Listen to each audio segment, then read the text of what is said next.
আসসালামু আলাইকুম। অন্যরা কেন আছেন? প্রিয় ভাই বোনেরা, আজকে আমরা এখানে সকলে একত্রিত হয়েছি একটি লক্ষ্যকে সামনে রেখে, অর্থাৎ একটি পরিবর্তনকে সামনে রেখে আমরা সকলে একত্রিত হয়েছি।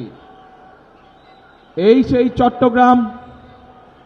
সেই চট্টগ্রামের পুণ্যভূমি, যেখান থেকে শহীদ রাষ্ট্রপতি জিয়াউর রহমান 1971 সালের স্বাধীনতার ঘোষণা দিয়েছিলেন। এই সেই চট্টগ্রামের পুণ্যভূমি, যেখানে শহীদ রাষ্ট্রপতি জিয়াউর রহমান শহীদ হয়েছিলেন। প্রিয় ভাই বোনেরা,